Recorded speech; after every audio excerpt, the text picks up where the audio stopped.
Hello Pokebros, welcome back to the channel. Today we will be continuing our exploration of What If Journeys was a Galar anime. Before we hop in, I just want to recap Ash and Gloria's team. Ash's team is currently Pikachu, Scorbunny, and Rickety, while Gloria's is Grookey and Squirtle. But with that intro stuff out of the way, let's hop in.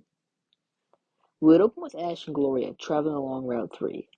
Ash is really excited, thinking about his first gym battle. Meanwhile, Gloria is still a little down about Hop leaving the group. Ash would then ask Gloria what these curry cook-offs are, since they've never had them in any region he's traveled before.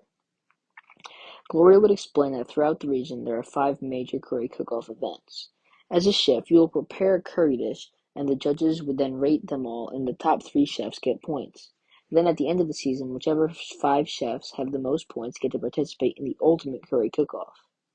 Ash would think that this was pretty cool, and would then ask Gloria where the first one is. She would reveal that it is in Hurlbury, so the town with the second gym. Just then, the duo would arrive at the Galar mine. After entering, the duo would see many new Pokémon. However, one would come crashing to Gloria's feet. She would then see that this Pokémon was a Roly-Poly. Knowing that Roly-Poly's evolution could be helpful in her cook-offs, she would decide she'd attempt to catch it. Gloria would then send Grookey into battle. Gloria would start the fight off with a branch poke, but Roly-Poly would dodge and would then attack with an Incinerate, doing big damage to Grookey. Grookey would retaliate with another branch poke, knocking Roly-Poly back. Gloria would then toss a Pokeball, and after 3 clicks, Roly-Poly would be captured. Ash would then congratulate her on another capture. The duo would then continue on their way through the mine. After a short travel, the duo would come to the end of the mine. However, as they were exiting, a voice would call out to Ash, saying, "Hey, wait! I proved I was better than your little friend, but I never proved I was better than you." Ash would then turn around, seeing Bede. Ash would ask Bede what he wants, and Bede would tell Ash that he wants a battle. Ash would accept. They would agree on a 2-on-2 battle. Ash would then send in Scorbunny, while Bede would send in a Galarian Ponyta. Ash would be surprised, as he's never seen a Ponyta before, but never one like this. Bede and Ash would both call for a barrage of attacks, with both Pokemon dodging most of them. However, Ash would realize that while battling, Scorbunny was constantly kicking a rock around as if it were a ball. Bede would see this, too, so he would order Ponyta to grab the stone with the confusion. This would aggravate Scorbunny. Ash would then order Scorbunny to charge him with a quick attack. However, as he charged in, his body would become engulfed in flames. Scorbunny would then land his new move, Flame Charge. The attack would land, sending Ponyta flying back, fainted. Bede would become angry, declaring that Ash got lucky Scorbunny learned a new move. Bede would then send in his Kirlia. Scorbunny would attack with multiple flame charges, but Kirlia would evade them, all using teleport. Bede would then order a double team, creating multiple clones of Kirlia. Scorbunny would be confused, and Kirlia would then fire off a Dragonkiss, taking him out.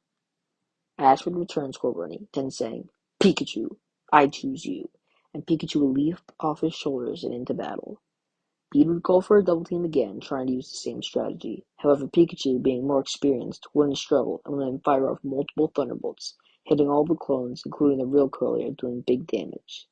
Bede would then order a side beam. Pikachu would dodge, then trapping Kirlia with an Electro Web. Now that Kirlia was immobilized, Pikachu would finish her off with a Thunderbolt. Bede would be shocked that he lost. He would then storm off, not saying a word. Ash and Gloria would then make their way out of the mine. We would then cut to later that day, with Ash and Gloria camped out with all their Pokemon. While Gloria is cooking up some curry, a herd of Wooloo would come charging through their camp. Following the herd would be a man with a sombrero and red hair. The man would then ask the 2 of them if they could help him track down the Wooloo. Ash and Gloria, wanting to be nice, would agree to help. Ash would use Rookie to scout the skies, looking for the Wooloo, while Scorbunny would run around looking for the Wooloo. Gloria, in an attempt to help, would cook up a curry that attracts normal-type Pokemon.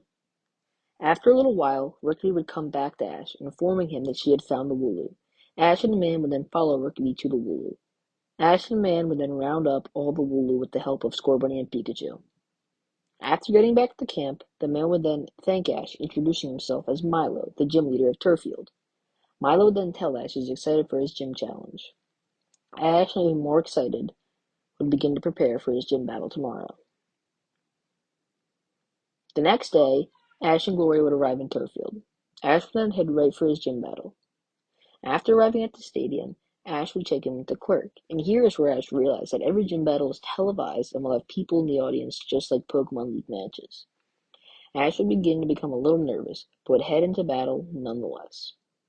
After setting foot on the pitch, Milo would tell Ash that their battle would be a 2-on-2 gym battle. Both trainers would then send out their Pokemon, Scorbunny for Ash and Eldegoss for Milo. However, Milo would then quickly switch to Appleton, surprising Ash. Ash would order an ember, and Scorbunny would start kicking around a stone, igniting it with flames. However, while he was doing this, Appleton would use Iron Defense, weakening the attack. Ash would then realize that Appleton was part Dragon type, so fire moves wouldn't be super effective. Ash would then switch, sending in Rickety. Milo would call for an Apple Acid, but Rickety would elegantly dodge the attack, then striking back with a peck. Milo would continue to order Appleton to attack with Apple Acid, but Rickety would continue to dodge in between. She would use Home Claws to raising her attack. Then Rickety would strike with a Pluck, taking Appleton out. Milo would be impressed, and the crowd would cheer for Ash. The announcer would then say, "And that's the Alola Champion's first KO of the Gym Challenge." Milo would then send Eldegoss back in. Ash, wanting to let Rickety rest, would swap her back out for Scorbunny. Milo would then decide to Dynamax Eldegoss. Ash, seeing this, would decide to Dynamax as well. Scorbunny and Eldegoss would then trade max attacks, with Scorbunny striking with Max Flare and Eldegoss striking with Max Overgrowth. Both attacks would do a lot of damage. Milo would then decide to go for a Max Protect, blocking all of the damage from Scorbunny.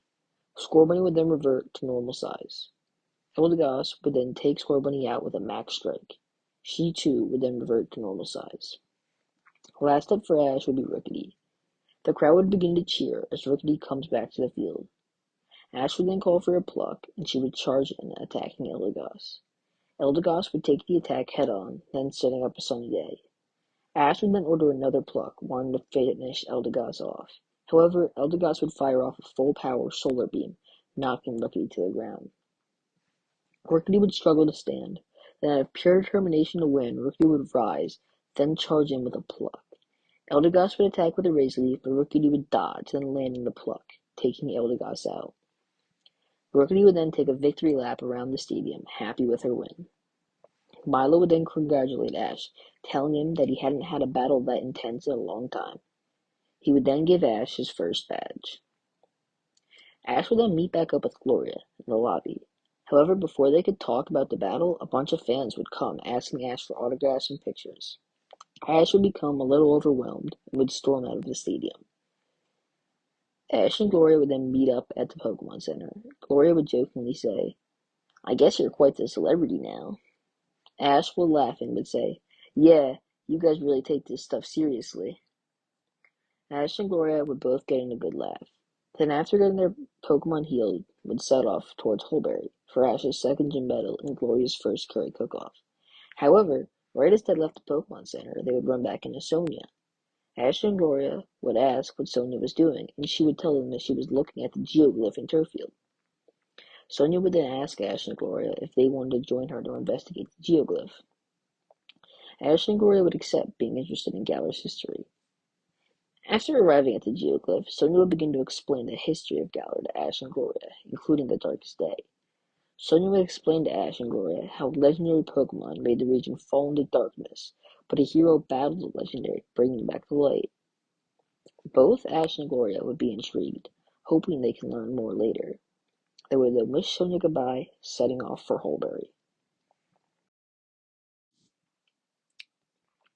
As Ash and Gloria traveled to Holberry, they would come across a Pokemon Daycare.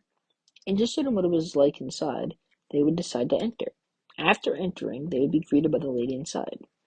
She would ask them if they were interested in leaving a Pokemon behind, but both would explain how they just wanted to see what it was like inside. Just as Ash and Gloria were getting ready to leave, they would hear that annoying song again. Team Rocket would then drop in, attempting to steal the Pokemon eggs at the daycare. However, Ash wouldn't be interested in letting them do that, so he would challenge them to a battle. Jesse and James would then throw in Nickit and Silicobra. Ash would send in Scorbunny and Rickety to battle. Both parties would connect with attacks, with Scorbunny landing a few Embers and Nickit landing a few Snarls. Then a strong flame charge from Scorbunny would take Silicobra out. Nickit would then charge in with a sucker punch, knocking Scorbunny to the ground.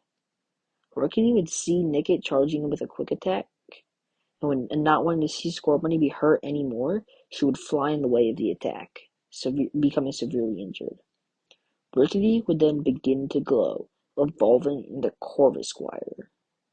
Corvisquire would then charge in with her new attack, Drill Peck, taking Nickit out. Team Rocket would then run off. The daycare lady would then thank Ash for helping and would offer him a Pokemon egg.